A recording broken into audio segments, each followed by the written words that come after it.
Welcome to Red Tech Channel, a new way to learn. 2016 में आए हुए UPPSC में एक्सेल टेक्नीशियन की जो आंसर की है उसके बारे में डिस्कस करेंगे। ये जो एग्ज़ाम है वो 29 जनवरी 2016 को हुआ था। So let's begin. इसमें बेसिकली हम फोकस करेंगे रेडियोलॉजी पार्ट को, जो हमारा इंटरेस्ट ऑफ एरिया है। सो क्वेश्चन नंबर 21 है, radio activity was described by. तो रेडियो एक्टिविटी किसने डिस्क्राइब्ड की थी वो हमें बतानी है। ऑप्शन नंबर ए हमारा रोंजन, ऑप्शन नंबर बी हमारा बैकरल, ऑप्शन नंबर सी है हमारा जोसफ, या ऑप्शन नंबर डी है हमारा खोराना। तो जैसे कि आपको पता है जो रेडियो एक्टिविटी है वो डिस्क्राइब की थी हेनरी बैकरल ने।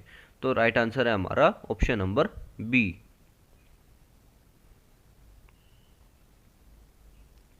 Question number 22, lymphatic drainage of anal canal is to. तो जो लिम्फेटिक ड्रेनेज है एनाल कैनाल का वो कहाँ होता है वो हमें बताना है।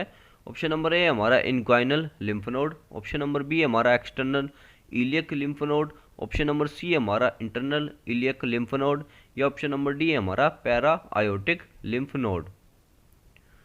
तो अगर आपको लिम्फेटिक सिस्टम के बारे में जानना है तो मेरी एनाटॉमी की प्लेलिस्ट में जो है लिम्फेटिक सिस्टम के बारे में अच्छे से मैंने डिस्कस किया है, आप जाके देख सकते हैं।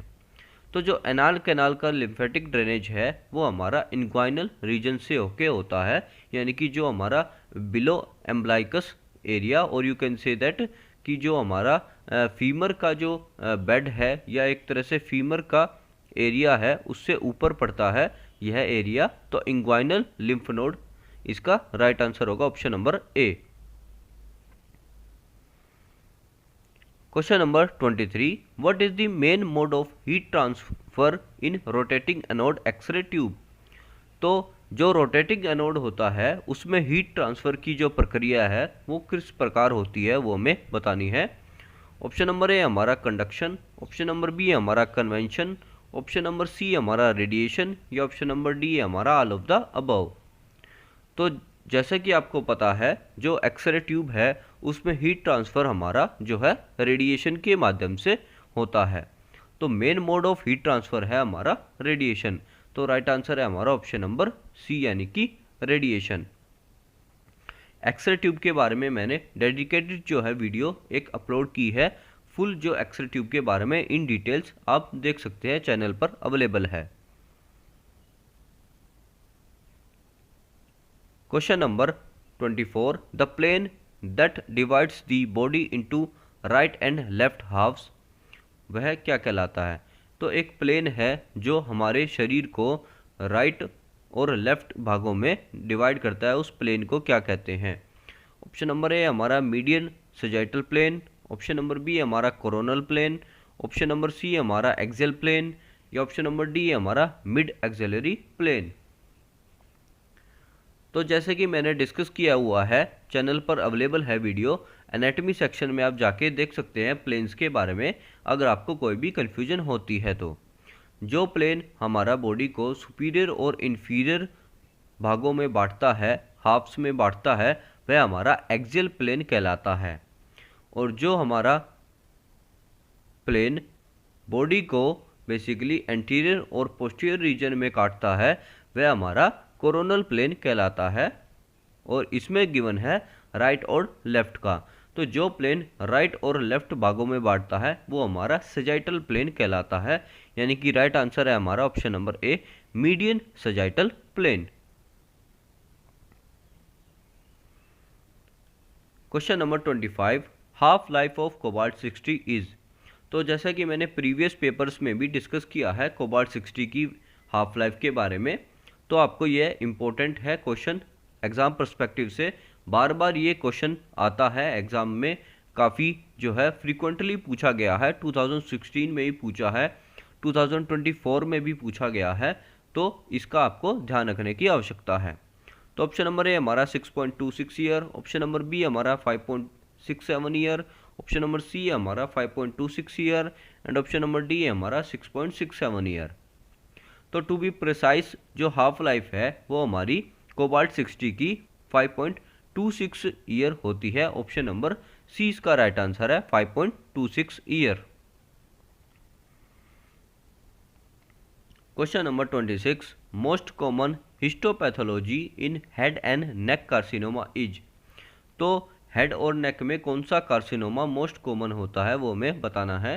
कार्सिनोमा मीन्स कैंसर, कैंसरस हो सकता है बेसिकली। ऑप्शन नंबर ए हमारा squamous cell carcinoma, option number B है हमारा adenocarcinoma, option number C है हमारा लिम्फोमा, या ऑप्शन नंबर डी है हमारा मेलानोमा। तो जो भी ये टर्म्स दी गई है ये हमारी कैंसर से रिलेटेड होती हैं, इसलिए बेसिकली इसमें जैसे लिम्फ है तो लिम्फोमा है, मेलन है तो मेलानोमा है, ये हमारा लिम्फ नोड से रिलेटेड जो है कैंसर उनको कहेंगे। तो नेमिंग के आधार पर आप देख सकते हैं जो कैंसर से रिलेटेड है वो इस प्रकार हमें पता लग जाता है। तो इसमें राइट आंसर है हमारा option number A, squamous cell carcinoma, जो मोस्ट कॉमन है हेड और नेक में। देन क्वेश्चन नंबर 27 की बात करते हैं, lymphatic from tonsil drain into. तो जो टॉन्सिल्स है यानी कि जो नेक का रीजन है यहाँ पर हमारा टॉन्सिल प्रेजेंट होता है, उसकी जो ड्रेनेज है वो उसकी लिम्फेटिक ड्रेनेज वो कहाँ से होती है।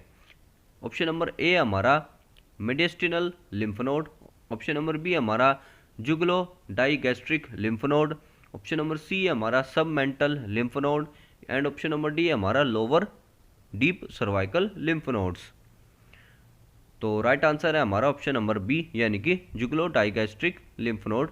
ये हमारा बेसिकली जो टॉन्सिल का ड्रेनेज है वो यहाँ से होता है, ये प्रेजेंट होता है basically inferior to the mandible, mandible जो बोन है उसके इन्फीरियरली प्रेजेंट होता है, और ऑन एन एडल्ट ये हमारा अप्रोक्स 10 सेंटीमीटर का होता है इन लेंथ।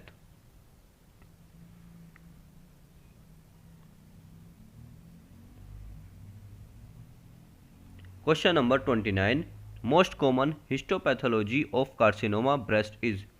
तो ब्रेस्ट केस में कौन सा मोस्ट कॉमन कार्सिनोमा है वो हमें बताना है।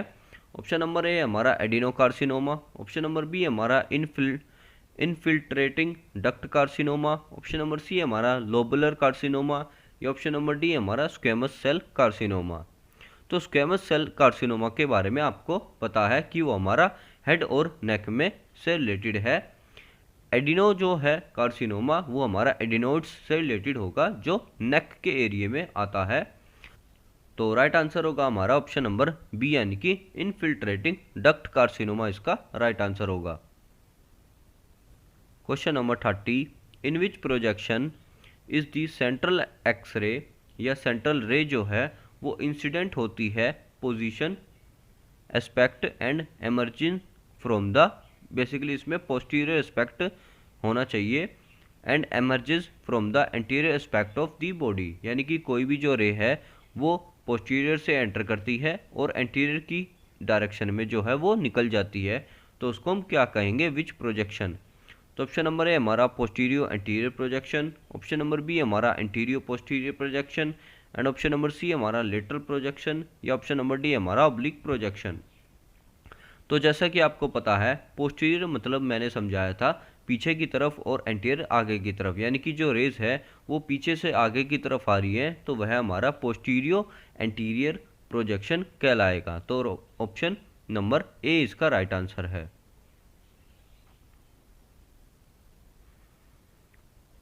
Question number 31, orthopantomogram is taken to rule out lesion in.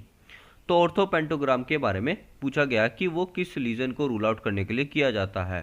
तो ऑर्थोपेंटोग्राम को हम जनरली शॉर्ट फॉर्म में जानते हैं यानी कि ओपीजी के माध्यम से जानते हैं, फुल फॉर्म का यूसेज इतना डेली यूज में नहीं करते, तो कई बार जो है स्टूडेंट इसमें कंफ्यूज हो जाते हैं। तो ऑप्शन नंबर ए हमारा मैंडिबल, ऑप्शन नंबर बी हमारा मैग्जिला, ऑप्शन नंबर सी हमारा फेशियल बोन, या ऑप्शन नंबर डी हमारा स्कल। तो ओपीजी जैसे कि आपको पता है वो दांतों का एक्सरे होता है जो वाइड रेंज में पूरे जो है उसका एक्सरे जो है वो लिया जाता है। तो ऑर्थोपेंटोग्राम से हम मैंडिबल के लीजन्स को जो है पता लगा सकते हैं। तो राइट आंसर है हमारा ऑप्शन नंबर ए यानी कि mandible. Question number 32, length of oesophagus is. तो ईसोफेगस की हमें लेंथ बतानी है। ऑप्शन नंबर ए हमारा 10 सेंटीमीटर, ऑप्शन नंबर बी हमारा 15 सेंटीमीटर, ऑप्शन नंबर सी हमारा 25 सेंटीमीटर या ऑप्शन नंबर डी हमारा 40 सेंटीमीटर। तो जैसे इसमें क्वेश्चन पूछा गया है कि ईसोफेगस की हमें लेंथ बतानी है, ऐसे ही एग्जामिनर जो है वो ट्रैकिया की भी लेंथ पूछ सकता है। तो इसमें ईसोफेगस की जो लेंथ है उसका राइट आंसर है हमारा ऑप्शन नंबर सी, यानी कि 25 सेंटीमीटर जो है वो लेंथ होती है ईसोफेगस की। और एज कम्पेयर टू जो ट्रैकिया है वो हाफ ऑफ इट्स लेंथ होता है, 1/2 कह सकते हो, क्योंकि जो ट्रैकिया है वो बाद में डिवाइड हो जाता है 2 डायरेक्शंस में, राइट और लेफ्ट लंग्स में इक्वली। तो बेसिकली जो ट्रैकिया की लेंथ है वो हमारी 10 to 15 सेंटीमीटर होती है और ईसोफेगस की हमारी 25 सेंटीमीटर के अराउंड होती है। Number 33, the process by which electrons are emitted from a X ray cathode filament.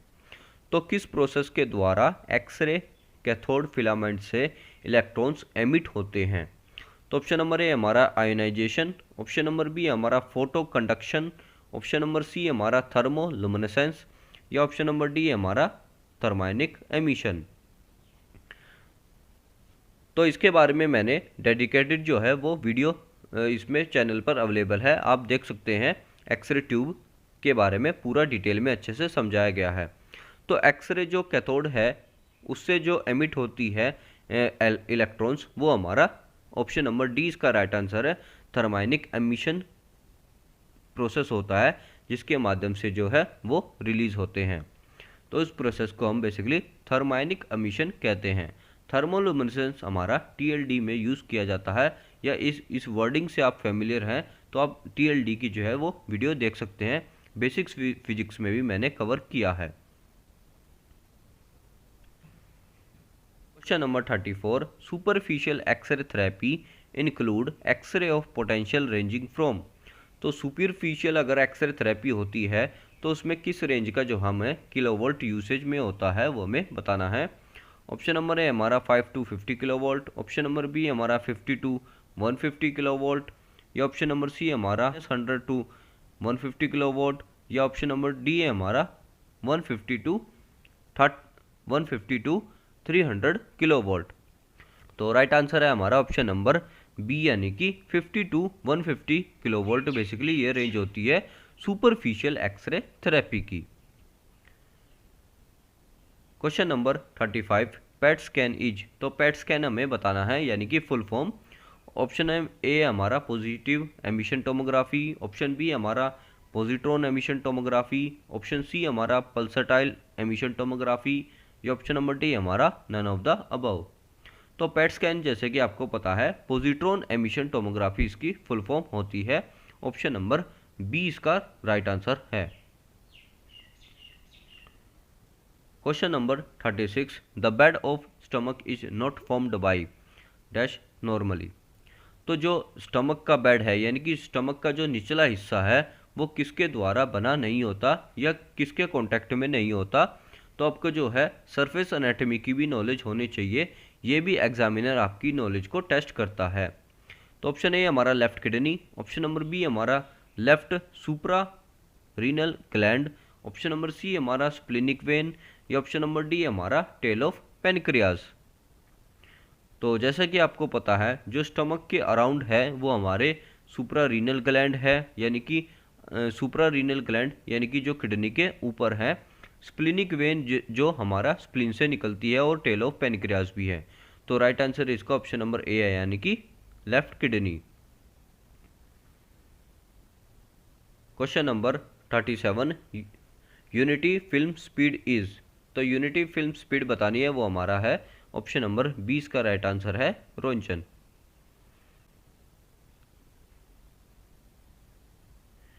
Question number 38, maximum dose region in cobalt 60 teletherapy lies at how much centimeter from the surface. तो cobalt 60 की teletherapy में reason बताना है कि maximum dose reason कितना है।